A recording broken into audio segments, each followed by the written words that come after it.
사실 이 자치분권 지방정부협의회가 출범이 이제 공식적으로 2016년에 지금부터 약 한 3년 반 훨씬 전에 이제 만들어졌습니다. 그때만 하더라도 우리나라가 상당히 좀 암울했었죠, 상황이. 그랬었을 때에 너무나 대통령이 혼자서 전 이 5,200만의 주민을 뭐랄까 청와대에서 주물주물 하고 있는 이런 현상에 대해서 이거는 아니지 않는가에 대한 고민들을 이제 지자체 단체장들께서 하면서 전국의 39개의 이제 기초자치단체 장님들이 이러이러한 그런 그 협의회를 만드셔가지고 아까 거기에 구청장 문석진 구청장님이 지금 현재 회장님으로 계시다. 그래서 여기서 지금 보시는 것처럼 지방자치 주체를 지금까지는 국가 중심으로, 그래서 중앙집권, 중앙이 모든 국가 전체를 이렇게 한 손에 가지고 있는데 이 자체를 지방자치단체와 그 다음에 더 나가서 여기서 주민에게 여기서 이전해야 되지 않겠는가, 이러한 고민들을 이미 3년 반 훨씬 전, 그 이전도 충분히 하셨을 거예요. 이것을 이렇게 하셨기 때문에 자치분권 지방정부협의회가 이렇게 만들어졌고, 더 나아가서도 이제 전국 시도지사 분들께서도 여기에 대한 고민을 많이 하셨죠. 왜냐하면 아까도 말씀 나왔었지만은 지금 모든 것이 우리나라의 패러다임, 국가 중심에 국가가 살아야지 지방이 살아요. 그래서 지방에 대해서 별로 신경 쓰지 않았습니다. 그래서 국가 중심, 나라 중심으로 하다 보니까 여기에서는 이제 각 광역자치단체에서도 하는 게 사실은 문제가 있는 거예요. 그리고 여기서 아직은 들어가지 않았지만은 우리나라 전체를 봤을 때에 전 세계적으로 보면 지방자치가 되어 있는 나라들 중에서 광역자치단체라든지 지방자치단체라든지 기초자치단체라는 용어를 쓴 데가 별로 없습니다. 그냥 광역정부이고 그냥 또 지방정부이고 기초정부예요. 그런데 우리는 아까 말씀 나왔었지만은 이제 93년에 지방자치법이 이렇게 고쳐지고 그럴 당시에 광역지방자치단체 상당히 좀 용어들이 약간 좀 어려워요. 그 다음 기초자치단체 이 말 자체가 그냥 기초정부, 지방정부, 광역정부 하면 될 텐데 이런 용어들도 상당히 어렵게 마련되었다는 것은 그만큼 대한민국의 국가 중심이다. 그 다음 나라 중심이다. 그래서 국가 정부가 모든 권한을 쥐고 있기 때문에 이제 지방이라든지 그러니까 기초지방정부라든지 아니면 광역정부에 대해서 별로 권한을 내려주질 않았기 때문에 그렇게 지방자치법이 만들어졌다 이렇게 생각하시면 됩니다. 그래서 요때 생각하는 이 지금 뭐랄까요, 여기서 지금 보시는 것처럼 광역자치단체의 장님들께서, 시도지사님들께서 주민에게 이전해라. 주민에게. 그래서 지금 이 지방자치 주체를 현재 국가에서 자치단체하고 주민에게 이전하라 그러면서 여기서 이제 풀뿌리 민주주의라는 단어를 쓰며 그 다음 쪼쪼쪼쪼 이렇게 얘기를 했습니다. 그 다음대로 이어갑니다. 지난 30년에 지금 각 대통령들이 임기 5년 동안의 국정 철학을 담은 슬로건이 있습니다. 여기서 지금 보시면 문민정부 하면 어느 대통령이 생각나냐면 김영삼 대통령이, 그 다음 요걸로 들어가면 이제 국민의 정부, 그럼 다 같이 김대중 대통령, 그 다음에 참여정부 노무현 대통령, 국민성공시대 다 같이 MB 대통령, 그 다음 국민행복시대 다 같이 박근혜 대통령, 그 다음에 여기에서 지금 다 같이 보시는 거 다 같이 한번 읽어보십니다. 뭡니까? 시작! 국민주권시대. 옆으로 이렇게 아무쪼록 편하게 보시면 될 것 같고요. 국민주권시대라고 하는 것은 뭘까?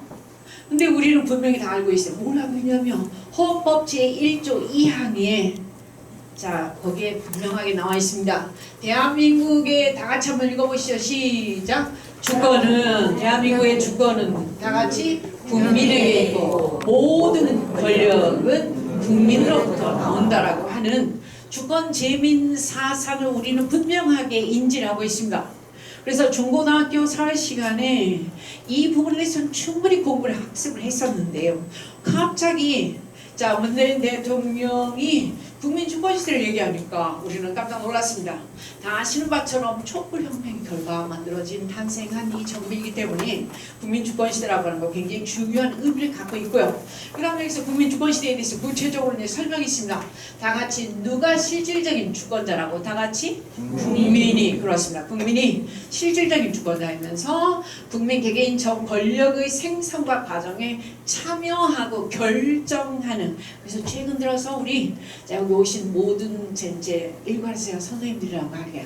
그래서 지금 보면 공무원이 21분 계시고 부의원님 한 분 계시고 그다음 나머지는 중재치원님들이 약 한 30여 분 가까이 되고 나머지는 전부 다 개인적으로 관심이 있어서 오신 일반 주민들이라고 이렇게 말씀 전해드렸습니다. 그런데 전 전부 다 선생님들이 생각하실 때에 여기서 지금 이 국민이 여기서 어떤 권력의 생성과 과정에 참여하고 결정하는 그 자체에 대해서는 조금 납득이 안 가실 거예요. 그러나 최근 들어서 여기 앉아 계신 우리 선생님들이 체감하시는 참여하는 데 결정하는 것 중에서 가장 대표적으로 우리가 이렇게 쉽게 이해하실 수 있는 게 뭐냐면 주민참여 예산제 들어보셨죠? 네. 이런데 과거에는 그런 게 별로 없었습니다. 근데 최근 들어서 엄청 활발하게 주민참여 예산을 제도를 통해서 주민들이 이제 참여산 지역 동지역 계획가 다 있어서 거기에서 자 지금 나가서 이런저런 일들을 많이 하고 계시는 걸 알고 있는데요. 그래서 여기 지금 국민 주권 시대라고 하는 단어, 그러니까 문재인 대통령이 지금 현재 2년에서 이제 3년을 걸쳐 갑니다. 그런데 그 과정에서 국민주권시대라고 하는 것 세 가지 중요한 단어들이 포함되어 있어요. 다 같이 한번 읽어본다. 시작. 주민 직접 민주주의, 그 다음에 주민 참여, 그 다음에 주민자치. 이 세 가지 것이 포함된 것을 일컬어서 우리는 국민주권시대다라고 이렇게 이해를 할 수 있습니다. 그런데 그렇기 때문에 직접 민주주의 그러면 아까 말씀 나왔었던 거 주민참여예산제라든지 그 다음에 지금 주민자치회로 전환한 5개 동에서의 5개 동 맞죠? 네. 지금 현재 우리 강북구에서 주민자치회로 전환된 데가 5개 동. 네. 5개 동에서 이미 주민총회를 개최하셔가지고 주민총회에서 무사 결정하는데 직접 투표하시고 참여하시고 그러셨을 거예요. 이제 그런 것이 과거에는 볼 수 없었던, 다 같이 한번 읽어보십니다. 무슨 주의? 시작. 직접 민주주의라는 것이고, 그 다음에 여기서 참여와 자치 이 부분은 우리가 이 시간 내내 제가 조금 힘있게 말씀드려야 될 그런 부분이에요. 그래서 사실 이 부분은 넘어가고 이제 정부에서 아까 이제 오정호 처장님 말씀하셨던 것처럼 문재인 대통령이 자 100대 선거 공약을 내걸었을 시에 여기에서 보면 자 지금 고르게 발전하는 그런 지역. 조금 이따 우리 이제 강북구도 재정 자립도를 이렇게 전체 25개 자치구를 통해서 이렇게 살펴보면 조금 열악한 편입니다. 그런데 이제 우리가 이 상태에서 지방자치 하라 하고 전체적으로 예산을 지금 현재 국세대 지방세 비율을 뭐 20%에서 뭐 40%로 내려준들 원래 자 기반이 탄탄한 지역에서는 충분히 지방자치 잘할 수 있지만 이렇게 열악한 지역에서 지방자치를 충분히 해낼 수 있는 경제적인 여력이 다 같이 있다 없다 다 같이 없죠. 그래서 여기에 보시는 것처럼 고르게 발전하는 지역, 그러니까 국가가 균형적으로 발전, 어쩔 수 없이 재정적으로 자립이 안 되는 열악한 인구, 열악한 어떤 사회 기반 시설을 가지고 있는 그런 데가 있을 수밖에 없거든요. 그런데도 고르게 잘 발전할 수 있는 그러한 자치분권이 될 수 있도록 여기에서 지금 보십니다. 다 같이 한번 읽어보시죠. 빨간 글씨 다 같이 주민참여의 실질화. 그 다음에 요렇게 해서 다 같이 무엇의 역할 지휘 강화, 주민자치회의 역할과 지위를 강화하기 위한 그런 자치분권을 이제 이렇게 실천하겠다라고 하는 것이 문재인 대통령이 선거 공약 100가지 중에서 이제 하나였었던 거예요. 그리고 이제 2017년 5월 10일 날 정권이 출범을 했었다라면 5월 9일 날 선거를 했으니까 이제 10월 달에 전국 주민자치 박람회뿐만 아니라 전국 지방자치의 날이 여수에서 그때 당시 개최되었었는데 그때 대통령의 입으로서 실제 어마어마한 말씀을 하셨습니다. 그때 당시 바로 이제 2010년 재작년이잖아요. 그래서 작년도에 여기서 개헌을 하겠다. 그러니까 그때 당시 내년도에 개헌을 하겠다. 개헌의 핵심은 여기 보시는 것처럼 다 같이 무슨 분권? 지방분권, 지방분권. 그래서 이제 국가 균형 발전 시대, 고르게 발전하는 그런 지역을 만들 수 있도록 여기에서 지금 지방분권에 관련된 개헌을 하겠다라고 대통령 입으로 분명히 말씀을 하셨습니다. 그리고 특히 5쪽으로 내려오면 여기 4살 바꾸는 자치분권 여기 5분야 30분야 지금 사실 더 나아가서 6개 분야 3 추진 과정 지금 현재는 자치분권 종합계획이 발표가 됐죠. 그 다음 여기서 좀 나가서 제일 중요한 건 제2 국무회의를 제도화하고 그 다음 더 나가서 다 같이 한번 읽어보십니다. 무슨 입법권? 시작. 자치입법권. 사실 우리나라의 경우는 유럽에서 지방자치가 잘 되고 정말 분권이 잘 되고 자치가 잘 된 그런 나라에서는 헌법에 위배가 되지 않으면 광역의회에서도 필요한 자치 입법을 할 수 있는 권한이 있다 없다 다 같이 있어요. 무슨 얘기냐면 헌법에 위배되지 않는 범주 내에서 특별히 우리 강북구뿐만 아니라 강북구는 정말 서울시에서는 서울시만의 발전과 서울시만의 어떤 비전을 목표 달성하기 위하여 필요하다면 서울시의회에서 나름 헌법에 위배되지 않는 그런 입법권을 가지고 있어요. 그러나 우리나라에서는 입법권은 오로지 어디에서만 법률을 제정하냐면 다 같이 어디에서만 국회에서만 하고 있잖아요. 그래서 자치입법권과 그 다음에 여기서 굉장히 중요한 다 같이 무슨 행정권? 자치행정권. 사실 자치행정은 아까도 잠시 청장님께서 말씀하셨던 우리나라는 중앙집권 형식을 지금 취하고 있잖아요. 그래서 중앙행안부에서의 눈치를 우리 강북구도 눈치 안 볼 수가 없습니다. 또 서울시 눈치를 안 볼 수가 없습니다. 그리고 뭐 저쪽에 예를 들어서 강서구의 인구가 60만이 넘어가요. 그러면 60만이 넘어가면 거기에 따른 인력도 즉각 좀 이렇게 불어나고 융통성 있게 공무원들의 숫자도 좀 이렇게 확장하고 그러면 되는데 그런 것들을 전부가 다 어디에서 자 지금 이렇게 그 예산 그 다음에 인원 충원을 관계하냐면 다 같이 행안부에서 하기 때문에 상당히 어렵습니다. 이제 그런 것들이 아까도 말씀 나왔었던 것처럼 자치행정이 제대로 작동되질 않는 거예요. 항상 상부의 눈치를 봐야 되고 그 다음에 거기에서 이제 위아래의 어떤 그런 위계에 대해서만 이렇게 눈치를 보다 보니까 전국의 모든 17개 광역과 226개의 기초정부에서의 행정들이 정말 자치를 하지 못하고 있어요. 눈치를 보느라.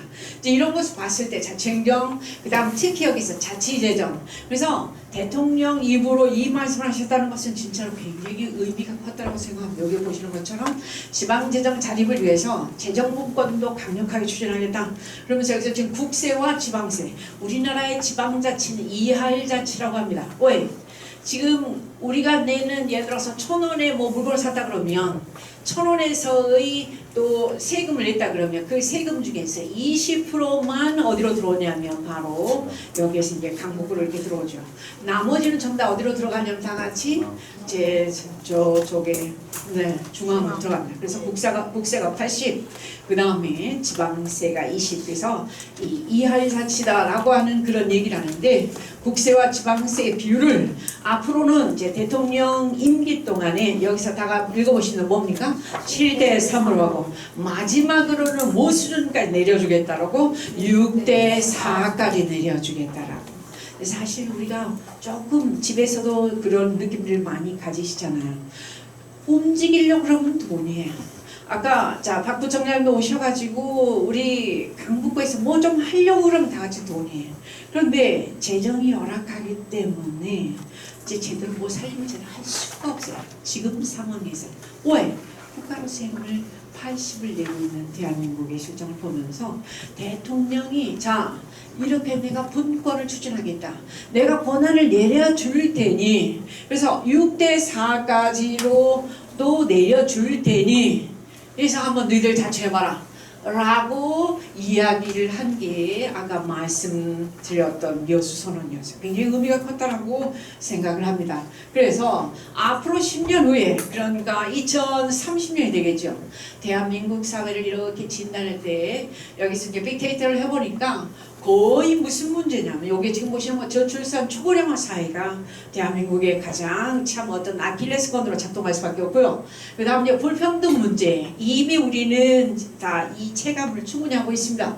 미래 세대 삶의 불안정성, 고용 불안, 사이버 범죄, 에너지 고갈 이런 여러 가지 문제들은 다 하나같이 사회 우리가 개인적으로 이것을 풀 수 있는 그런 재간이 없어요. 그래서 앞으로 10년 후 그러니까 2030년이 됐을 때에는 대한민국은 상상할 수 없는 많은 어려움에 직면할 것이라고 봤을 때에 이런 어려움을 해결할 수 있는 방안은 아까 자 저기 유엔 삼촌을 모두 했다라고 하는 것처럼 각 지역이 제대로 된 재정 분권을 이루면서 자치를 하면서 거기에서 살아가기 위한 나름의 노력들을 여기에서 지금 주민들 스스로 주인의식을 가지고 하지 않으면 이제 대한민국은 굉장히 어려울 것이라고 다들 고민하고 있습니다. 왜? 옛날처럼 국가에서 획일적으로 일률적으로 탑다운 방식으로 내려보내던 그런 사회는 이제는 다 같이 어쨌다? 지났다 그렇게 생각. 동의하시죠? 이제는 지났어요. 이제는 그래서 중앙집권적으로 대통령이 뭐 해답을 내고 뭐 이것은 저는 어렵다고 생각합니다. 그런 까닭에 앞으로 대한민국이 살아남을 수 있는 살아갈 수 있는 여기에서 해법들을 우리가 각자 고민해야 된다고 생각을 해요. 그래서 지금 보시면 우리나라 읍면동의 인구는 상당히 편차가 너무 커. 그래서 자 지금 주민자치 하기에도 상당히 어려움이 없지는 않다고 보는데요. 여기 보시면 남양주시 이제 읍면동에서도 전국에서 10만이 넘는 데가 있습니다. 그 다음에 여기서 지금 보시죠. 어디 같은 경우는 이제 읍 단위의 인구가 1157만밖에 되지 않아요. 편차가 엄청 큽니다.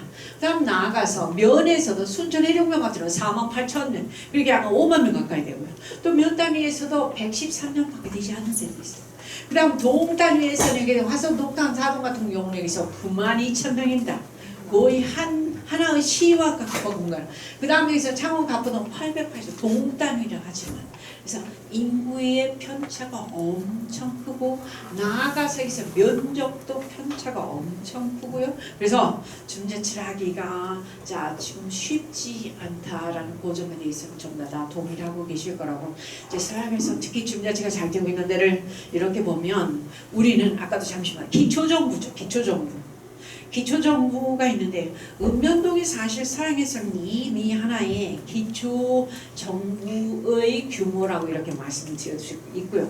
가장 세계에서 이제 이 지방자치가 주민자치가 제일 잘된 곳이 자치분권이 잘 된 데를 어디를 우리가 꼽냐면 바로 여기에 스위스를 얘기합니다.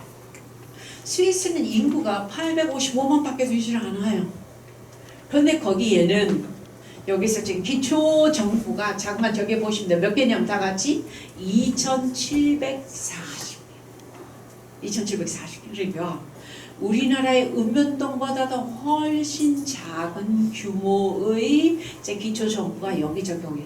그리고 스위스 같은 경우는 지방과 그 다음에 중앙 정부 그 다음에 또 광역정부가 해야 할 일들이 딱딱딱 구분되어 있기 때문에 그게 이제 자치분권이 잘 되어 있는 거죠. 우리도 앞으로 한 10년, 20년 지나면 그렇게 해야 돼요. 국가는 국방, 그 다음에 안전, 몇 가지만 하고, 광역에서는 뭐 복지, 뭐만 하고, 그 다음에 기초에서는 뭐 그에 나가서, 그러니까 여기서 광역에서는 뭐 교육 같은 거 해야 될까요? 아니면 뭐 해야 될까요? 아무튼 이 업무 분장이 딱 나눠져서 여기까지는 이쪽에서 하고, 이쪽에는 이렇게 해야지 그게 자치가 되고 분권이 되는데, 우리나라는 아까 말씀드렸던 것처럼 그런 부분에서 전부가 다 중앙 집권적인 모든 게 거의 중앙에서 이렇게 내리는 일들만 하다 보니까 이제 업무의 효율성도 떨어지고요. 그 다음에 다들 중첩되는 일들만 하고 있고, 그 다음 거기서 자치가 잘 안 돼. 자치 행정, 자치 재정, 자치 조직, 자치 복지 거의 가지고 있는 거예요. 위에서 떨어진 일들만 하면 되니까. 동의하시죠?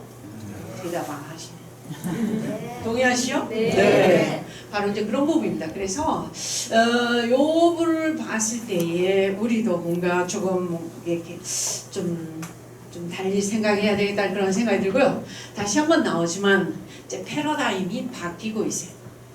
패러다임 바뀌고 있다는 것은 뭔 얘기냐? 전에는 자 지금 통치에서 이제 국가 중심 위에서 이렇게 쭉쭉 내려 보냈다라면 이제는 요게 보시는 것처럼 협치로, 그다음 더 나아가서 관 중심이었다면 이제 민 중심으로.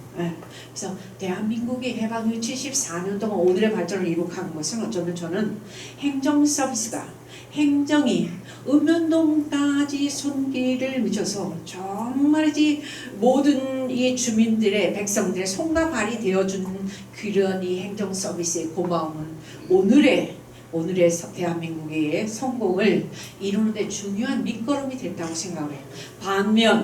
반면 자 행정이 그렇게 정말 열심히 이 손발 노릇을 하다 보니까 주민들은 지역에서 주민으로서 그 다음 자치를 하고 그 다음에 참여를 하고 그런 부분은 별로 놓쳤다 이렇게 말씀드려도 될 것 같아요. 그렇죠? 네. 그래서 이런 부분 스트레스를 받아요. 스트레스. 근데 사실 아까 말씀드렸던 것처럼 시스템이 잘 만들어져서 그대로 잘 작동이 된다면 제도적으로 잘 굴러간다면 이 스트레스 받을 필요 없죠. 근데 우리는 그걸 놓친 요 부분. 그러나 지금이라도 우리가 이 자치 문건에 대해서 정확하게 알고 그 다음에 거기에 대해서 마인드를 제대로 여기다 장착을 시키고 우리가 정말 눈으로 보고 참여하고 그러다 보면 뭔가 변화가 있지 않을까. 바로 2020년 오늘이라고 저는 생각합니다. 내년을 바로 목전에 두고 있으니까. 그래서 여기 지금 보시는 것처럼 그분들은 자치와 참여가 정말 잘 돼 있어요. 독일에서 이렇게 가만히 보면 그러니까 중앙에서 정부가 해야 될 일, 광역에서 해야 될 일, 그 다음에 여기서 이제 기초에서 해야 될 일, 그 다음에 마을에서 해야 될 건 일에 대해서 전부 다 그리고 뭐 국회의원이라고 해서 특별히 특권을 가지고 그 다음에 누구라고 해서 특별히 그런 게 아니에요. 그냥 그게 전체가 편안하게 시스템대로 움직이면서 서로 예를 들어서 지방의원이라 할지라도 이번에는 당신이 했으면 그 다음에 네가 하고 내가 하고 그게 하고 그래서 이 초등학교 선생님도 예를 들어서 퇴근하고 내가 지역에서 의원으로서 봉사하고 그 다음에 한 두세 시간 돌아다니면서 이렇게 물어보고 좀 그래서 전혀 그걸 갖다가 특권의식을 갖지 않는다는 그런 점들이 굉장히 놀라웠고요. 그 다음 국회의원들도 보면 지역에서 대학에서 전부 다 강의 하나씩을 해요. 그래서 지역 선거 구민들하고 거기서 친밀하게 관계하면서 그 다음에 거기에서 이렇게 자기 역량도 정말 쌓아가고 그런 것을 봤을 때에 참 정말 놀랍다. 여기서 지금 보시는 아까 요를 했습니다. 자 보면 이 권한이 너무나 중앙에 집중되어 있다 보니까 여기서 국가 상가 70% 정도가 되고요. 그러니까 중앙에서 이렇게 시키는 그런 일들만 하는 그런 상황이다 보니 여기서 이제 뭐랄까 자치에 대해서 별로 그렇게 관심을 갖지 않는 어떤 그런 제도적인 문제 그리고 특히 오른쪽에 이렇게 오다 보면 국가재정과 지방재정 불균형에서 80대 20의 그래서 우리가 세금을 냈을 때에 전체 국세대 지방세가 80대 20이라 되는 정말이지 불균형적인 그러한 권한을 자치 재정이 정말 부족한 그래서 여기 지금 보시는 것처럼 이 전국의 243개 광역 및 기초 정부를 봤을 때에 사실 거의 절반 가까이가 이 공무원들 임금도 줄 수 없는 그런 정도의 열악한 재정 상태를 가지고 있고 그러다 보니 여기 보시는 것처럼 자치 제도가 거의 미비한 상태고 중앙정부 눈치만 보면 되는 그런 현실을 봤을 때에 이것은 건강한 발전을 저해하는 중요한 요소다 이렇게 생각이 되고요. 특히 여기서 자치 역량과 그 다음에 참여 부족은 아주 우리가 밤을 새고 여기서 얘기를 해도 부족할 것 같아요. 제가 현장에서 가서 우선 저부터서도 지역의 주민으로서 자 참여하고 관심을 가지고 이런 일 저런 일에 자 지금 함께 하려고 하는 그런 준비가 거의 되어 있지 않잖아요. 이런 거 보면 상당히 안타깝다. 이렇게 그래서 분권형 선진국가로의 어떤 그런 이 발전을 저해하는 그런 요소로 작동하고 있고요. 특히 현 정부는 촛불혁명의 결과 탄생된 아주 어마어마한 그런 그 절차와 과정을 거쳐서 탄생한 그런 정부이기 때문에 이 자치와 분권에 대해서 엄청 많은 그런 에너지를 이렇게 지금 이렇게 투하하고 있다 이렇게 생각하시면 될 것 같고요. 자, 이 부분에서 패러다임 자치분권에서 우리나라 현재 이제 GDP가 이제 3만 불이 넘었습니다. 보시는 바처럼 사실 우리가 산업화로 진행이 되면서 놓친 게 엄청 많아요.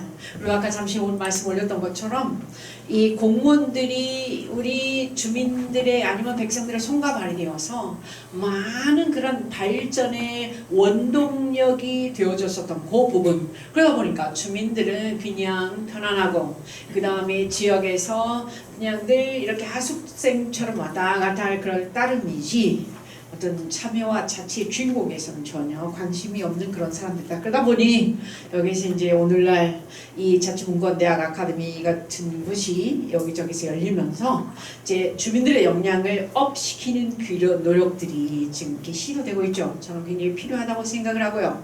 그다음 여기 보시는 것처럼 이제 최근 들어서 너무나 이제 사회변동이 급격하게 진행되다 보니까 이제 거기에서 고도의 경쟁 사회가 또 진행되다 보니까 많은 학자들은 얘기하기를 지금 앞으로 21세기는 답이 없는 사회다, 노답 사회다, 그다음에 위험 사회다, 뭐 무슨 사회다 그런데 노답 사회라고 하는 것이 어쩜 굉장히 좀 어울리지 않을까 하는 그런 생각이 듭니다. 그래서 여기 보시는 바처럼 가정과 지역 사회가 붕괴되고 있고요. 그러니까 우리는 너무나 급격한 어떠한 이 사회 변동 안에서 사회 변화 과정 속에서 고도의 경쟁 사회에서 살다 보니 자꾸만 중학생만 되면은 이제 집에서도 자기 방으로 숨고 그 다음에 대학생 때 됐을 때는 아까 말씀드린 제가 알아서 학교 하면서 자기가 거기에서 스스로의 벽을 만들고 하다 보니 이제 별로 이렇게 삶이 즐겁지가 않아요. 행복 지수도 거의 세계적으로 봤을 때에 이제 하에 있고요. 사실 여기서 지금 보시면 이제 가정과 사실 공동체가 복원되는 그런 사회, 좀 이렇게 자치분권이 지향하는 그런 사회라고 하는 것은 이제 여기에 보시는 것처럼 행복이 가장 중요하다. 네가 무엇을 어떻게 하든 행복이 제일 중요할 수 있다는 것을 본인 스스로 알아차릴 수 있도록 이게 이제 여기서 자치분권을 지향하는 그런 바라고 할 수 있을 것 같은데 굉장히 어렵죠. 여기 보십니다. 공동체 지수는 이제 여기에 보시는 OECD 35개국 중에서 최하위에 언제부턴가 이 방문 닫고서 아파트 문 닫고서 꼭꼭 숨고 있어요. 벽을 만들고 있어요. 이웃이 없어졌어요. 네, 나아가서 자 여기 보시는 것처럼 대한민국이 굉장히 고독해지고 있습니다. 그래서 무연고 사망자가 이제 5년 새에 2배나 급증하고 요즘은 사실 부모도 이렇게 그 금전을 경제적으로 여유가 있지 않으면 대접을 안 하려고 하는 그런 젊은 층들을 봤을 때에 좀 끔찍하다 싶은 그런 생각도 들고요. 다시 한번 여기서 이제 세계 경제와 한국 경제를 비교를 해봤을 때에 우리 대한민국 경제가 이 강대국들 틈바구니에서 눈치 보느라 자꾸만 이렇게 작아지는 것을 우리가 느낄 수 있습니다. 그래서 여기 보시는 것처럼 지금 7년째 고전이라고 하는데 2.4%인데 올해 많은 학자들은 연말까지 2%도 경제 성장이 어려울 것이다 라고 이야기를 또 하고 있고요. 특히 가장 정말 우리를 절망적으로 내모는 그런 통계치를 여기 보시는 것처럼 저 청년 실업이죠. 이런 문제들이 다 더 나아가서 지금 가계비 올해 내년 2020년도에 정부의 예산이 사상 최초로 500조가 넘어서 슈퍼 예산이라고 합니다. 그죠? 513조라고 돼. 그 전에 476조 막 이랬잖아요. 그러니까 지금 현재 대한민국의 가계 빚이 평균적으로 여기 보시는 것처럼 1556조라고 하는 것은 지금 3년치 예산이 여기에 다 들어가 있는 그런 정도로 어마어마한 액수의 가계빚을 지금 현재 우리 가게들이 진짜 가지고 있고, 그 다음 여기에 보시는 것처럼 엊그저께 이제 그 작년도 통계가 나왔었는데요.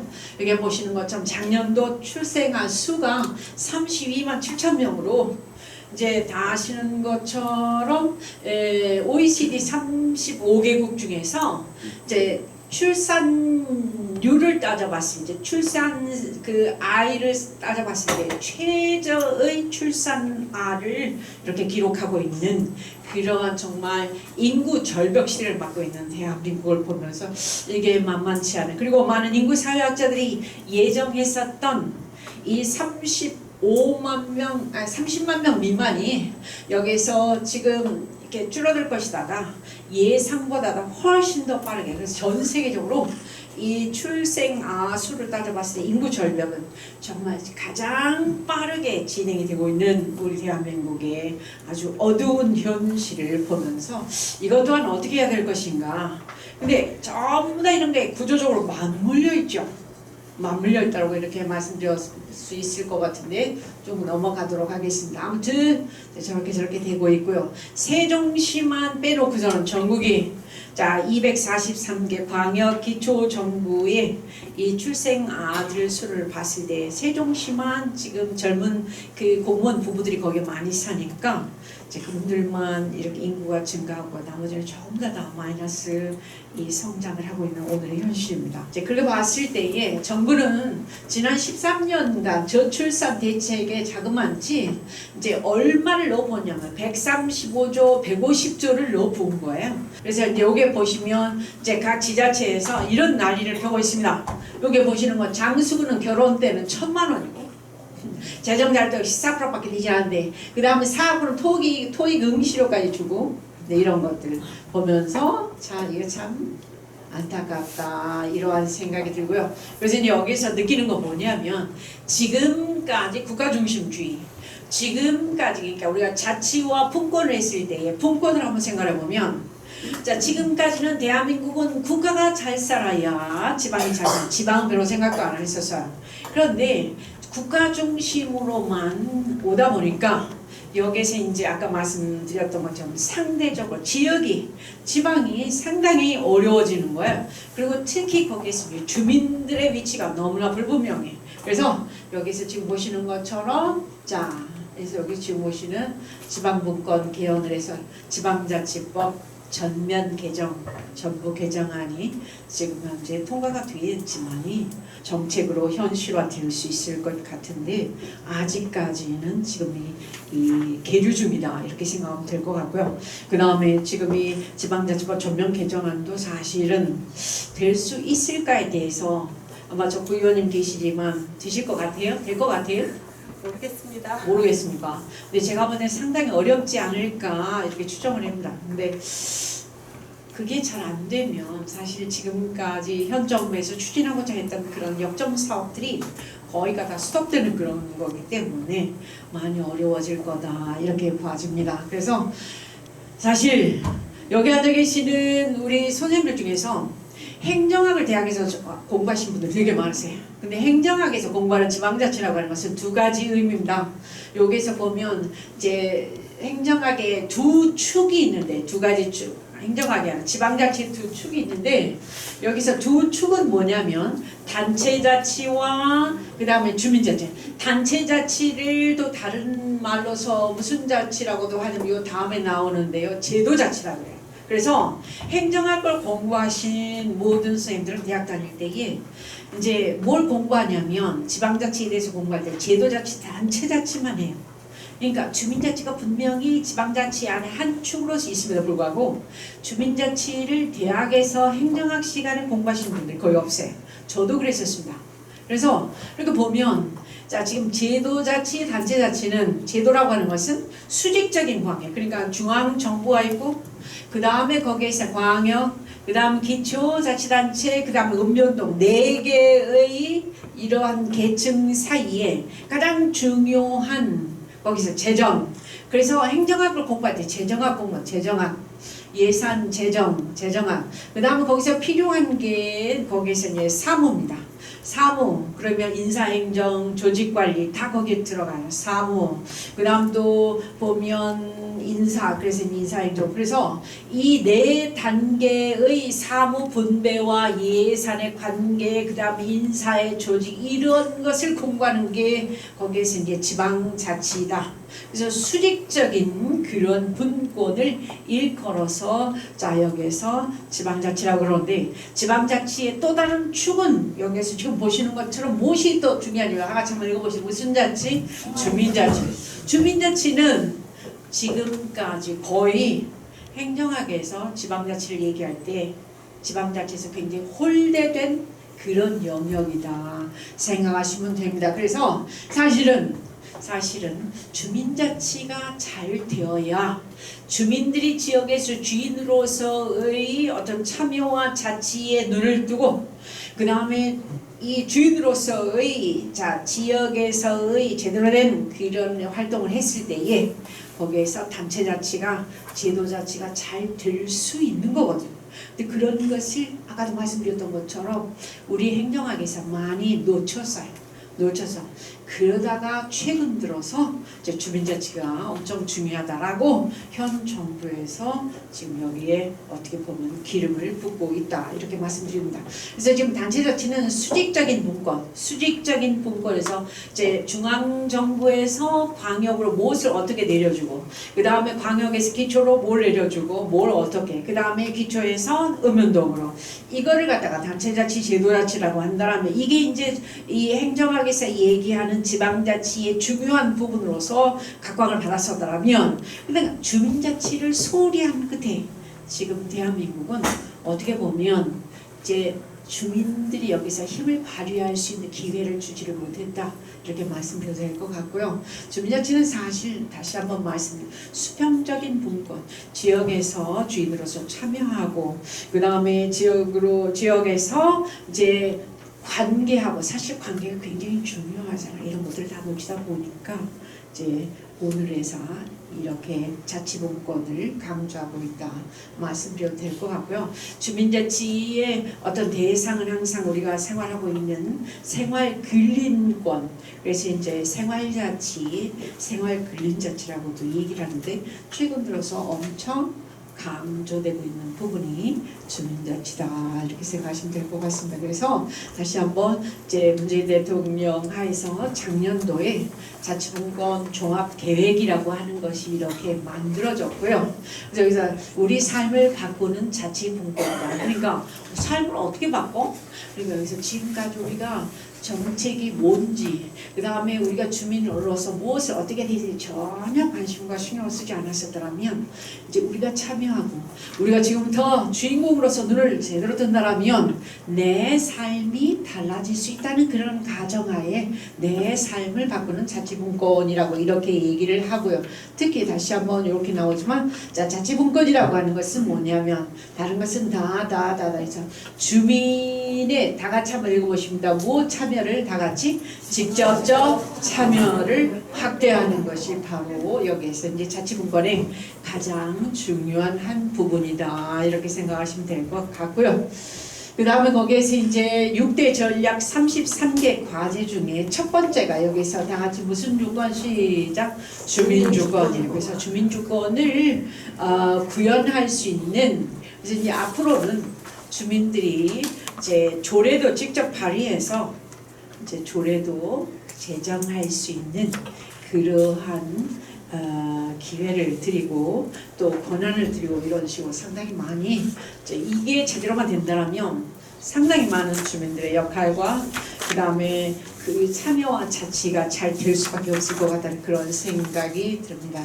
다시 한번 나오지만 여기서 6대 전략 33개 과정 중에서 요게 지금 과제 6대 여기 중에 뭐 다 같이 무슨 대표성 제고냐면, 다 같이 주민자치의 대표성 제고, 요 문제가 굉장히 중요한 핵심 과제로 등장을 하고 있는 그런 상황입니다. 그런 까닭에 아마 우리 강북구 지금 현재 5개 나머지 8개 정도 내년 정도 되면 내년 한 6, 7월쯤 되면 주민자치회로 일괄 전환을 위해서 상당히 많은 준비들을 지금 하고 계실 거라고 보는데요. 자, 그렇게 하시고 그래서 다시 한번 나와지만 이 부분 자 넘어갑니다. 자, 자치분권 종합계획의 키워드는 가장 중요한 주민주권, 아까 국민주권시대를 말씀을 드렸는데 주민주권과 그 다음에 여기 상호협력, 협치, 그 다음에 이제 지방이양. 그래서 지방이양이라고 하는 것은 아까 다시 한번 말씀드리지만 국가 중심에서 지방으로 지역으로 이렇게 내려주는 거고, 그 다음 그거 이제 분권을 통해서 가능하다라면 여기서 동시에 지역에서 이 분권이 실시되었을 때 그것을 제대로 자 지금 이 손에 쥐고 지역에서 주인으로서 행세를 하실 수 있는 주민들의 참여와 자치 역량 확보, 이게 이제 제대로 된 자치와 분권이 거기에서 접점을 이루는 것이다. 저는 이렇게 봐집니다. 자, 그렇다면 여기에서 이제 주민자치회로의 전환이 나오는데 이 부분은 이미 다 아시니까 혹시 이제 일반 주민들께서는 2010년도에 이명박 정부 때 주민자치회로의 전환을 위해서 지방행정 체제 개편을 관한 특별법이 여기서 이제 만들어집니다. 네. 그 다음에 여기서 이렇게 해서 주민으로 구성되는 주민자치회를 둘 수 있다라고 이제 이렇게 얘기를 하죠.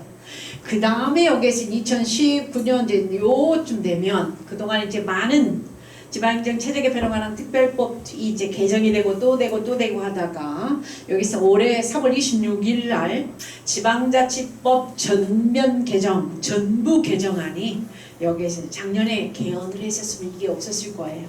그런데 이게 안 되니까 전부 개정을 해서 여기 지금 보시는 것처럼 주민자치회가 조직이 되고 운영을 할 수 있으며 특히 이제 지역 내의 주민 대표성을 여기서 반영할 수 있도록 구성한다. 그런데 이 주민 대표성이 상당히 조금 오해의 소지가 없지는 않아요.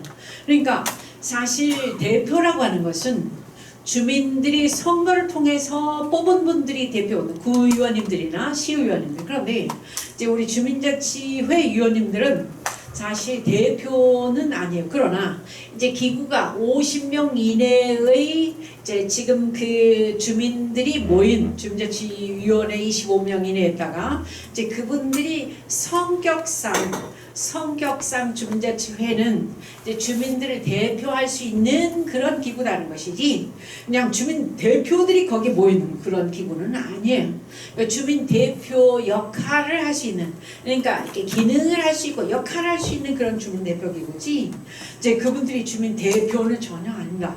그래서 그 부분에 대한 오해는 안 해주셨으면 하고요. 그런 까닭에 자칫 이제 그 구의원님들께서 마음이 심기가 불편하셔가지고 주민자치회 말이야 조용조용조용해서 아주 그러시는데 거기에 각을 세우실 필요는 없다고 보입니다. 이해되시죠? 네, 넘어가고요. 그래서 여기서 지금 보시는 것처럼 주민자치는 대부분 저쪽 주는데 넘어갑니다. 그래서 이제 보시면 주민자치회는 특히 여기에서 이제 모형이 나오는데 아마도 보편적인 지금 행안부에서 그 다음에 서울시에서 하고 있는 주민자치회 모형은 이제 이렇게 진행이 되고 있는데요. 자치단체에 따라서 융통성 있게 조례를 제정해서 할 수 있도록 표준 조례 안 내려주고 그런데요. 그래서 그냥 가장 예를 들어서 서울형이 있고 그 다음 뭐 당진형이 있고 세종형이 있고 담양형이 있고 조금 더 나옵니다. 그래서 이제 보편적으로 주민자치회의 모델이 이렇게 될 수 있도록 여기서 지금 주민총회가 주민들이 모여서 최고 의결하는 그런 기구. 그러니까 의결 기구도 사실은 우리 구의원님들이 되게 불편해하시는데요. 의결은 뭐 주민들이 모여가지고 무슨 결정을 하느냐. 그런데 자치 계획에 대한 의제 발굴한 것에 대한 거기에서 의결만 하는 것이지 무슨 거기에서 무슨 이러자 저러자 그러자 상당히 많은 진행을 하고 뭐 이러지는 않아. 이미 5개 동에서 주민총회를 하시면서 막 여기 앉아 계시는 관계자분들께서는 다 알고 계시라고 봐요. 주민총회가 엄청난 절차와 과정은 엄청난 것이지만은 실질적으로 거기에서 논의되고 그 다음에 의결되는 것을 보면 무슨 다른 사안이 있어서가 아니라 주민 자치 계획을 의제를 거기서 10몇 개를 해가지고 그 다음에 이제 거기에서 사업비를 나눌 수 있는 그런 순위 결정을 하고 뭐 이런 정도의 의결만 하는 것이기 때문에 이제 그래서 직접 민주주의의 어떤 형식과 절차를 거쳐서 결정하는 것이어서 이 부분에 대해서는 또 민감하시지 않아도 될 것 같고요. 그래서 여기 지금 보시는 것처럼 이제 자치분권 로드맵에서 이 행정은 사실 이제 중요한 역할을 하는 게 이제 도와주는, 지원해주는 그런 역할을 합니다. 그래서 이 부분이 중요하고요. 그 다음에 여기 보시는 것처럼 요 필요한 이런 일을 하는데 특히 이제 주민자치학교를 이수하는 동안에 6시간 거기에서 주민자치위원님으로서 그 교육을 받다 보면 이제 구청장님이 위촉하는 주민자치회 위원들에 대해서 동장님 당신은 구청장님이 나를 위촉했으니까 당신은 그렇게 여기에서 이래라 저래라 얘기하지 말라고 해서 상당히 좀 많은 갈등도 있는 것 같아요. 근데 저는 그렇게 생각하지 않고 거기서 소통하면서 뭔가 상생할 수 있는 그런 방향으로 행정의 지원을 받아서 그 다음에 이 주민자치회가 나아간다면 그러니까 서로 좋은 관계를 맺으면서 간다면 훨씬 더 바람직한 방향으로 갈 수 있겠다는 그런 생각이 들고요. 다시 한번 말씀드리지만 여기서 주민대표 기구라고 했을 때에 내가 주민대표인데 라고 하는 것은 그건 어울리지 않습니다. 다시 한 번 좀 대표라고 하는 것은 선출에 의해서 대표가 되는 건데 선출은 아니고 추천에 의해서 되는 것이기 때문에 거기서 분명한 용어가 지금 조금 혼재되어서 사용되고 있는데 요거 좀 아시면 좋을 것 같고요. 그 다음에 여기서 지금 보시면 이제 넘어가서 지방분권이 잘 되고 있는 데가 자치분권이 잘 되고 있는 거 스위스하고 독일이다 이렇게 말씀드려도 될 것 같고요. 그러다 보니 여기서는 아까 말씀 나왔었던 것처럼 헌법에 지방자치를 할 수 있다 해가지고 거기서 단 두 조항에서만 뭐 이제 뭐 별도로 정한다고 그랬는데 거기서 구체적으로 정하지를 않았었거든요. 그래서 아까 말씀드린 자치행정이나 자치조직이나 그 다음에 자치재정이나 자치 또 뭡니까 복지에 대해서 전혀 구체적인 언급이 되어 있지 않아서 규정이 안 되다 보니 시스템이 안 만들어져다 보니까 지금 굉장히 어려운 상황이다. 그래서 여기에 지금 나오잖아요. 자치입법, 자치재정, 자치조직 이런 부분들이 사실 여기서 헌법상에 전혀 117조, 118조에서 그냥 둔다 이런 정도만이지 구체적인 언급이 없다 보니까 오늘 현장에서 이 시스템이 잘 안 만들어져요. 그러다 보니 모든 것이 중앙 집권적으로 가고 중앙의 눈치만 보고 이제 이렇게 있는데 그런 까닭에 지자체는 여기서 중앙정부 출장소 역할만 하고 있다 이렇게 말씀을 드려도 될 것 같고요. 그래서 여기서 다시 한번 말씀드리지만 이제 그 자치재정권을 강화해야 된다. 구청의 말씀과 더불어서 어느 누구든 이 부분에 대해서 이의 제기하는 사람은 아무도 없습니다. 그래서 국세와 지방세 비율을 지금 80대 20을 이제 조금 다르게 해야 되지 않을까. 그래서 잠시 여기 제가 이제 참고 자료로 가져왔는데요. 2019년도 지방자치단체 재정자료도 현황입니다. 여기 보시면 쭉쭉 나와 있는데 전국의 시도별 그래서 서울시는 참 부자예요. 시 본청은 그렇습니다. 서울시 본청 82%가 되니까 엄청 재정이 충분해요. 반면 25개 자치구는 상당히 이다 아니다 다 같이 아니다. 네 넘어가도 될 것 같고 쭉쭉해서 전남에도 이런 정도 되고요.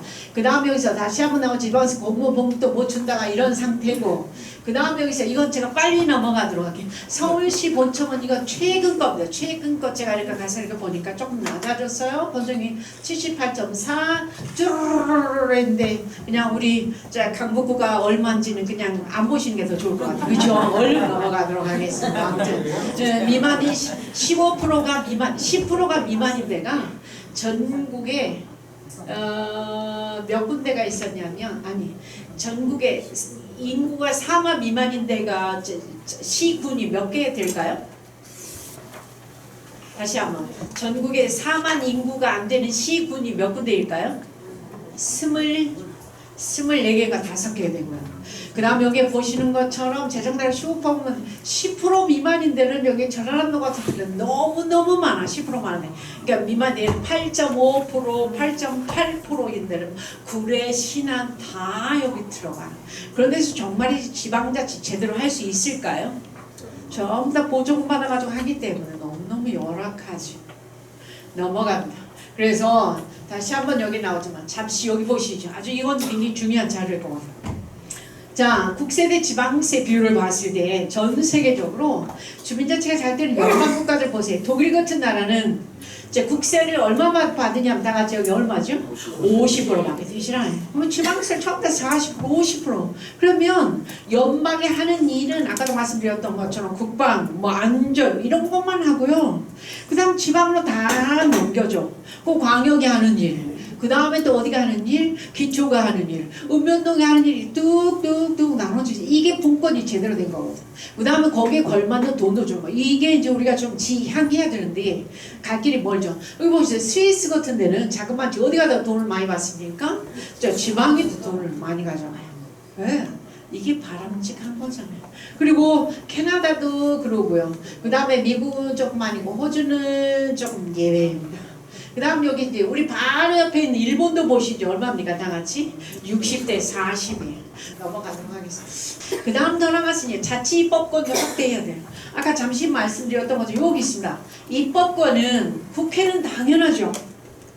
나아가서 어디도 다 같이 시작. 자, 광역의회에도 예를 들어서 지금 서울시의회에서 서울시 발전에 필요한 것을 거기서 단독으로 헌법에 위배가 되지 않는다라면 제정할 수 어찌 된다? 있어야 된다. 우리가 다 전부 다 이 시의회 의원을 뽑았으니까.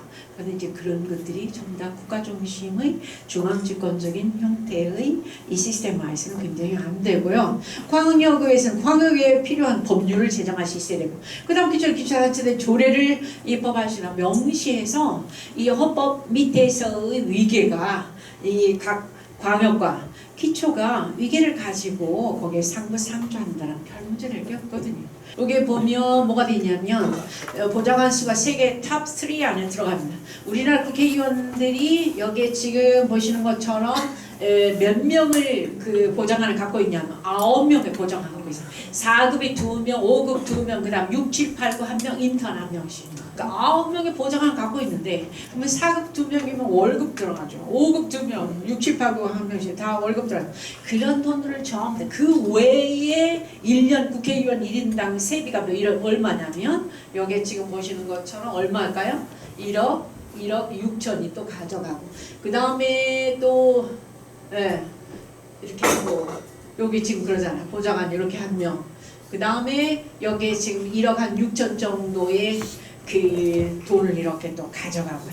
그 외에도 이를테면 이분들에게는 굉장히 많은 혜택이 특별히 이렇게 드려지는 거기 때문에, 그래서 사실은 교육자치, 언론자치도 원래대로는 이렇게 각 지자체의 교육감들을 이렇게 직접 선거해서 주민의 대표로서 이렇게 뽑혀진 이 교육감들은 그 지역의 교육자치의 어떤 그런 뭐랄까 총수로서 역할을 해줘야 되는데 지금 되는 게 거의 없습니다.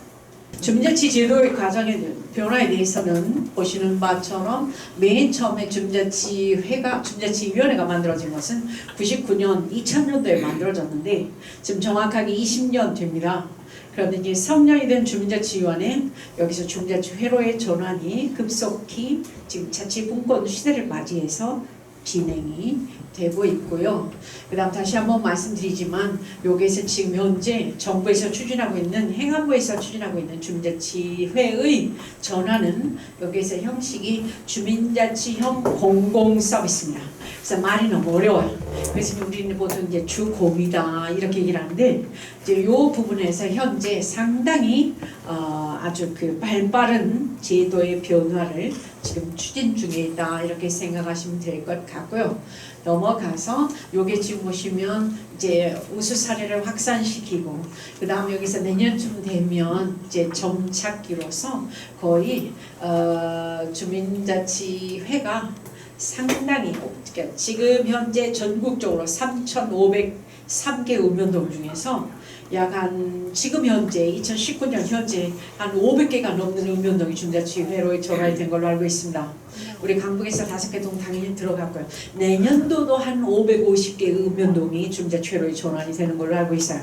그래서 상당히 많은 그런 그 제도의 변화가 우리 눈앞에서 지금 현재 진행이 되고 있다. 그렇다면 주민자치 공공 서비스는 뭐냐? 다시 한번 나오지만 이제 주민자치회가 여기에서 이제 이런 활동을 하는데 주민 대표 기구라고 하는 대표들의 기구는 아니에요. 그러니까 다른 예를 들어 새마을군의 새마을협의회 자원봉사센터 아니면 뭐 캠프 아니면 뭐 여러 가지 있을 텐데 그 중에서 가장 주민들의 대표 조직으로서의 역할을 한다. 그렇기 때문에 주민 대표 기구라고 하는데 이걸 자칫 오해하시지 마시라고 말씀을 드렸고요. 그 다음 중간 지원 조직이 각 따라서 있을 수 있고 없을 수 있고 그러는데 자 그렇습니다. 그래서 여기서 다시 한번 말씀드리지만 참여와 특히 여기에서 지금 보시면 민주성과 그 다음 자치성이 함께하는 주민자치형 공공서비스로 그 다음 주민자치회로의 전환이 지금 현재 서둘러서 이렇게 진행이 되고 있다고 말씀드리고 싶고요.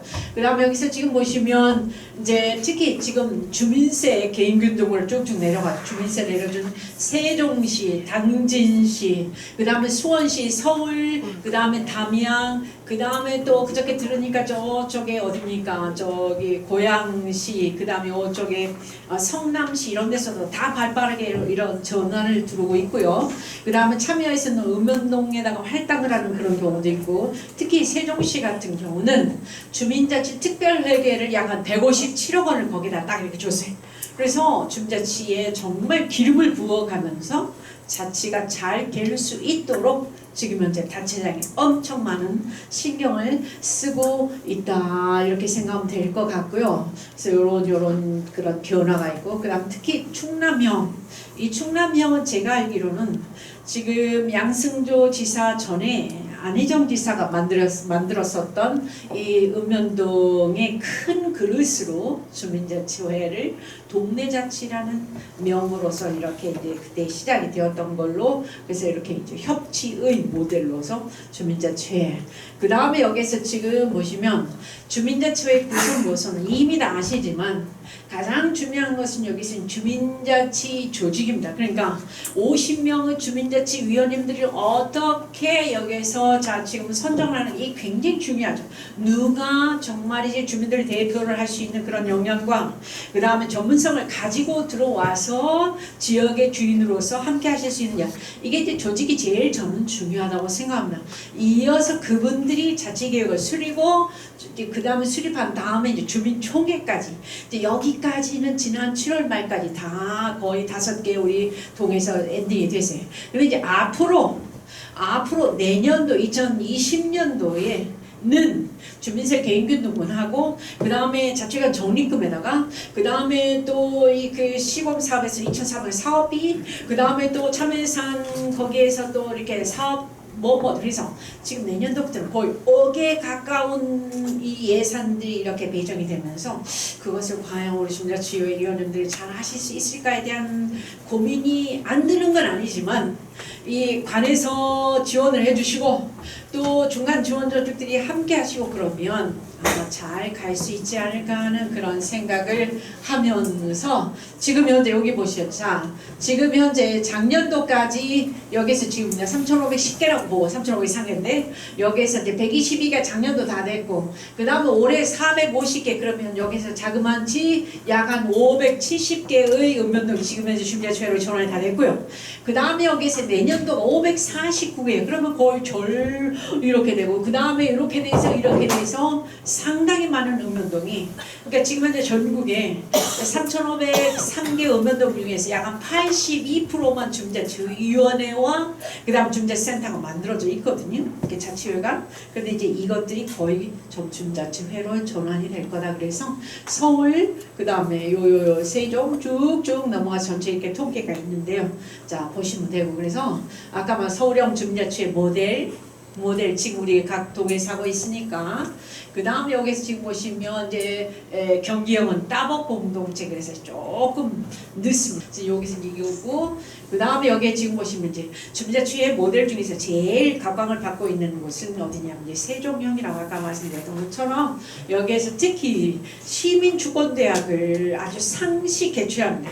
이 자치분권 아카데미처럼 자치분권대학처럼 그 다음에 여기에서 아까도 말씀드렸던 자치분권 문화국을 여기에서 다 이렇게 두고요 공무원들에게 그 다음에 여기에서 뭐 등등 해서 저 위에 보시면 자치분권 특별회계를 159억 원을 딱 이렇게 별도로 이게 딱 이 시장님이 줬다는 자체는 근데 세종시는 한 가지 이점이 되는 것은 재정 자립도가 엄청 높아요. 한 70 전국에서 제일 처음이 서울시가 약 한 82%, 그 다음이 세종시가 73% 정도, 그 다음이 울산시 이렇게 내려갈 거예요. 그래서 50% 넘는데 한 6군데 되는데 그 중에서 자 세종시의 재정 자립도가 이렇게 크기 때문에 높기 때문에 이런 어떤 정책이 되는 거 아닌가 하는 그런 생각이 들고요. 그래서 여기서 지금 보시는 것처럼 이제 민주주의 시대가 도래해서 사실은 30년 그러면 아까 35년 정도 되죠. 2030년 가까이 그러니까 91년에 처음으로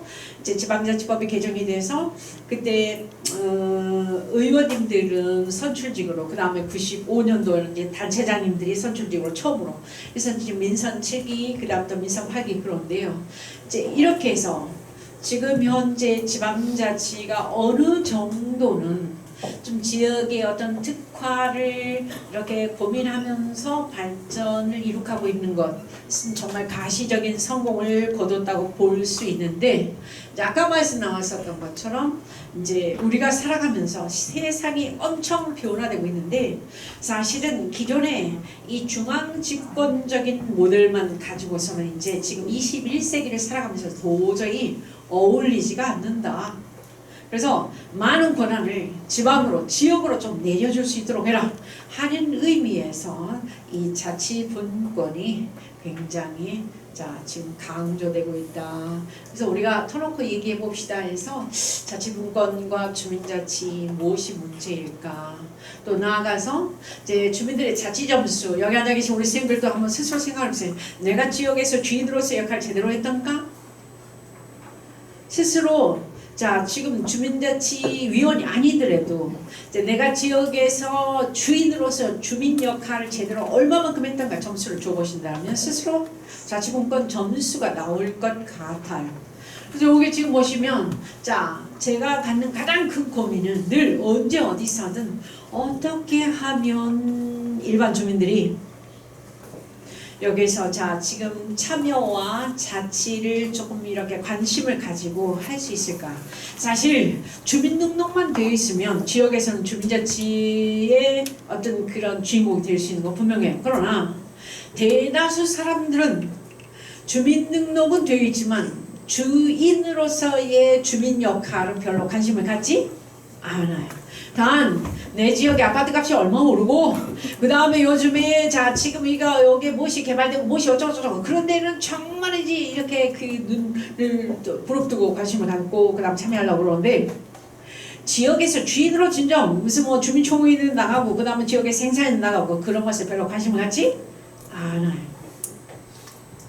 자 지금 우리가 지역에서 자 컴퓨터를 하루에 인터넷을 몇 시간씩 하는데도 불구하고 내가 살고 있는 내 지역에 자 지금 이 주민센터 홈페이지를 들어가서 자 동장님이 누구신지 우리 동네 인구가 몇 만인지 그 다음에 어떤 특성을 가지고 있고 어떤 학교가 있고 그 다음 어떤 이 그 뭐 이렇게 예를 들어서 삼각산동에서의 지명이 유래가 어떻게 해서 만들어지겠냐 이런 것에 대해서 별로 주민들이 관심을 갖는다 안 갖는다 다 같이 안 갖는다 바로 이 부분인 거죠.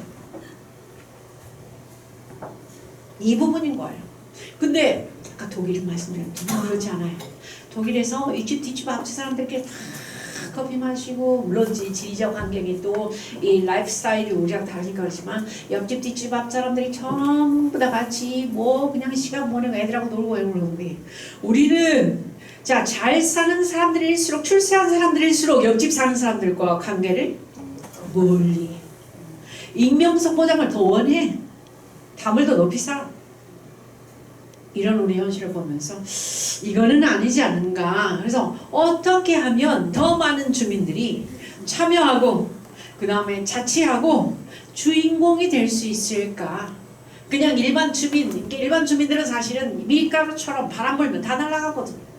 근데 거기다 물을 부어서 사람들이 거기서 반죽을 하고 빵을 하고 피자를 하고 하는 그런 물의 역할, 소통도 하고 인사도 하고 정말이지 이러세요. 그러한 어떤 소통이 있어야 되는데 대다수 주민들은 그런 데 관심을 갖지 않아요. 이걸 어찌하오리까? 이걸 어떻게 할까요? 그래서 어떻게 하면 참여와 자치가 좀 더 활성화될까? 어떻게 하면 공동체가 조금 더 활성화될 수 있을까에 대한 고민을 아무리 해도 답이 안 나온다니까요. 혹시 좋은 그런 이 해법을 갖고 계시면 저한테 말씀 좀 해주세요. 진짜로 답이 안 나와요. 네. 그래서 자 이런 부분 다시 한번 이 부분 놔두고 자 그래서 만약에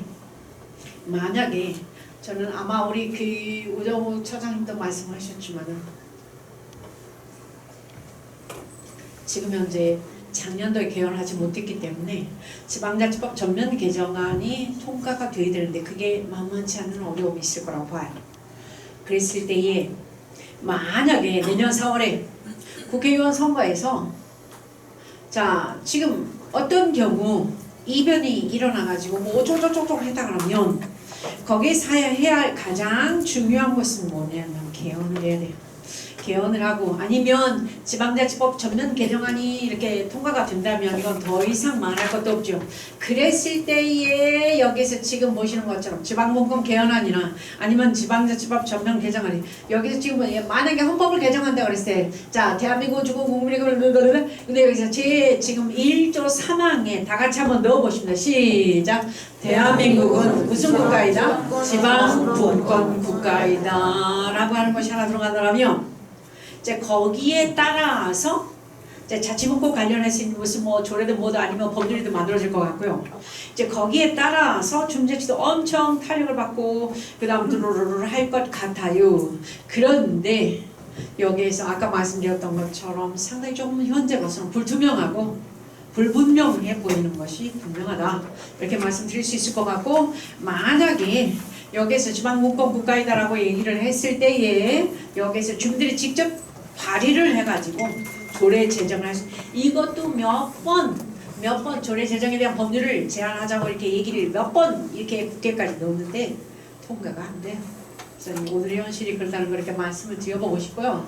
그래서 자치분권 활성화를 위해서는 사실 여기서 자 지금 주민은 지역의 주인이라는 것은 우리 선생님들이 더 잘 아실 것이고 그러나 이제 주민이 없는 지역에 주민이 없는 그러니까 주인의식을 갖는 그런 주민이 없다는 것이 여기서 문제예요. 주민등록을 갖고 있는 사람들은 다 해요. 그러나 그 사람들을 여기서는 주민의 범주에 넣기는 좀 그렇다. 그래서 어떻게 다시 한번 나오지만 지역민의 주인정신을 갖는 그런 주인화를 위해서 주민자치가 필요하고 분권은 여기서 주민들이 아까 말씀 나왔었던 것처럼 우리 읍면동에서 많은 많은 주민들이 정말 지혜를 모아 참여와 자치의 주인공으로서 있어 거듭난다면 단 거기에서 이제 무엇이 서포트가 되냐면 행정은 지원을 해줘야 되죠.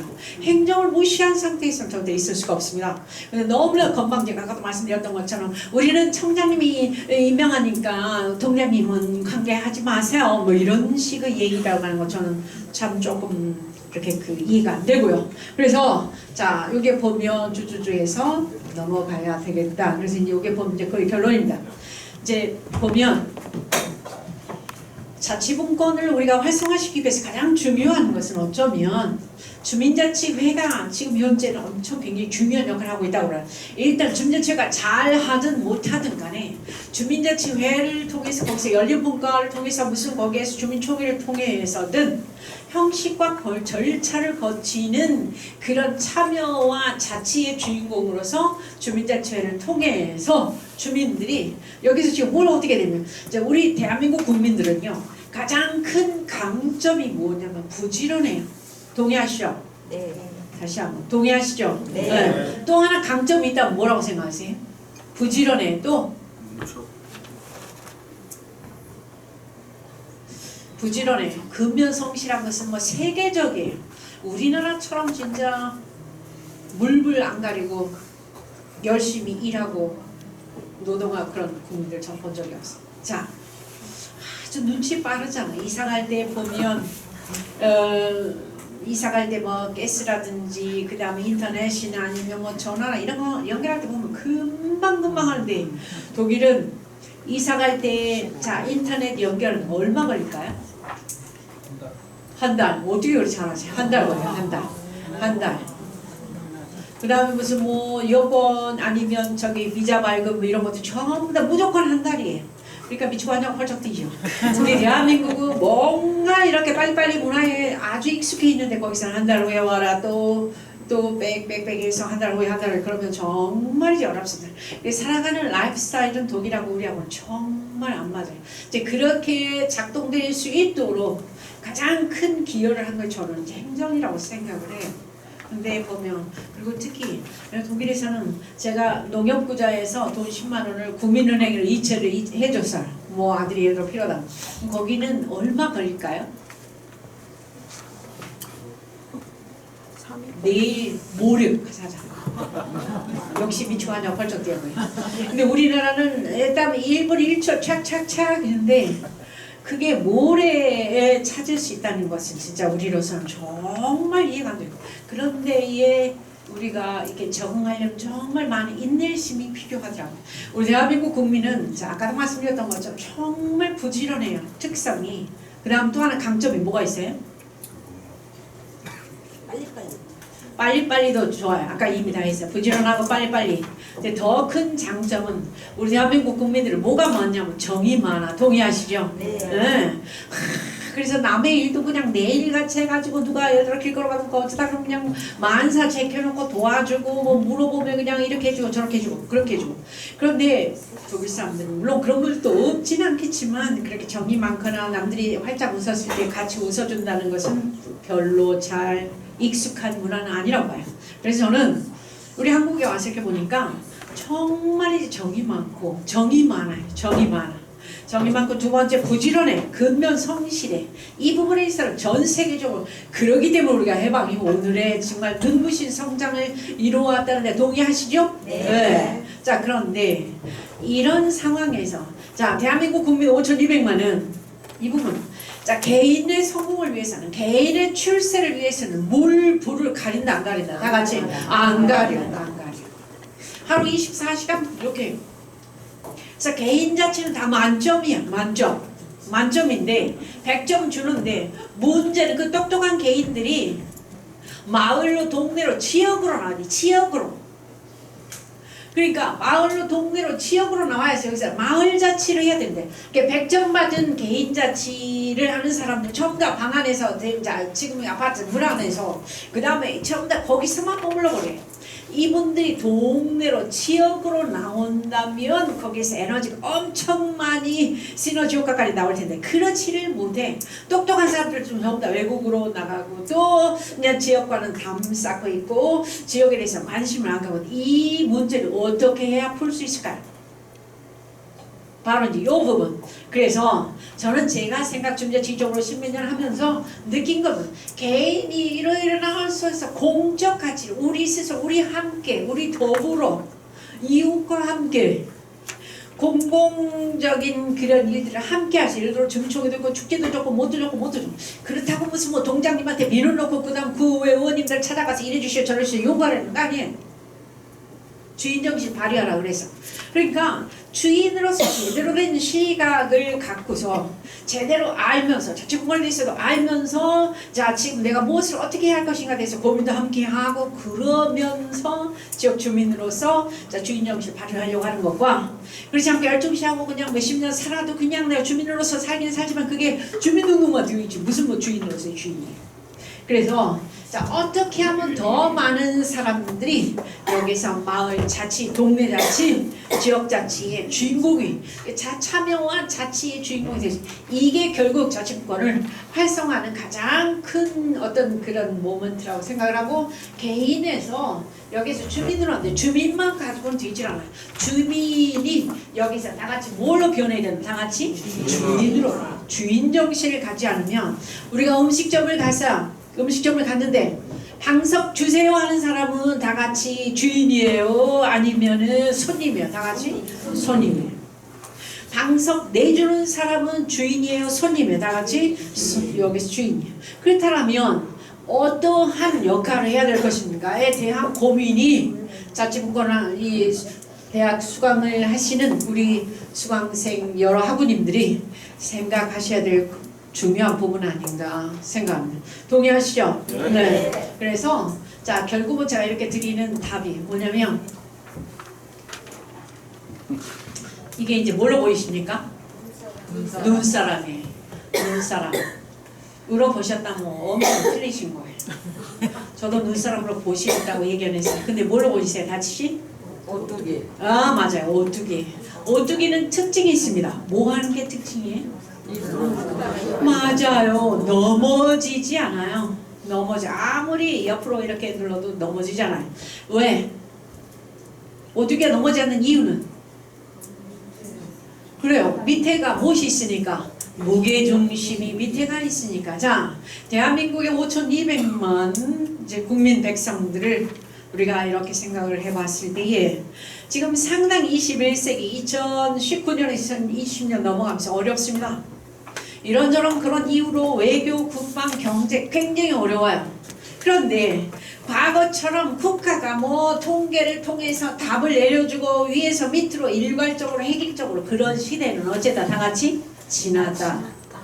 이제는 누가 무게중심의 주인공이 되어 있냐면 여기 앉아 계시는 주민들이 주인정신을 가지고 정말 이제 많은 그런 무게를 자랑하면서 역량을 키우고 전문성을 키우고 지역에서 주인으로서 제대로 된 자치분권의 주인공이 된다면 앞으로 6강, 5강 들으시면서 아하 이제 아마 계속해서 이제 다른 교수님들이 오셔가지고 거기서 조금 더 한 발자국 더 나가고 하실 거예요.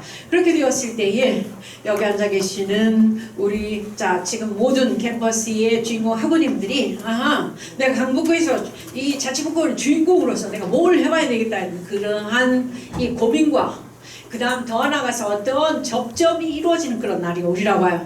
그랬을 때에 이 강북구에 여기서 오뚜기 요게 무게중심이 조금 더 정말 제대로 안정을 취해서 그 다음 여기서 이제 나중에 위로 공을 많이 쏘아 올려야 되겠죠. 그러면 이제 강북구도 달라지고 그 다음에 서울시도 달라지고 그 다음에 대한민국이 달라지고 그러면서 변화가 일어나지 않을까. 그러면서 거기에서 뭔가 우리가 주인으로서의 제대로 된 역할을 하지 않을까. 옛날에는 사고기 많으면 내가 사도하다고 전부 다 싫어했습니다. 그러나 요즘에는 상호이 많으면 숫자가 더 많으면 더 많을수록 여기서 고민들이 좋은 아이디어 나오고 그다음 특히 먼 길을 갈 때는 거기에서 자 지금 네이버 검색 무슨 구글 검색 아니면 카카오톡 뭐 다 검색을 해서 제일 빠른 길 제일 안 막히는 길 쭉쭉 찾아가잖아요. 우리 집단 발상의 아이디어를 여기서 접목을 시켜가지고 더 나은 우리 강북구의 자치분권의 현주소를 이루.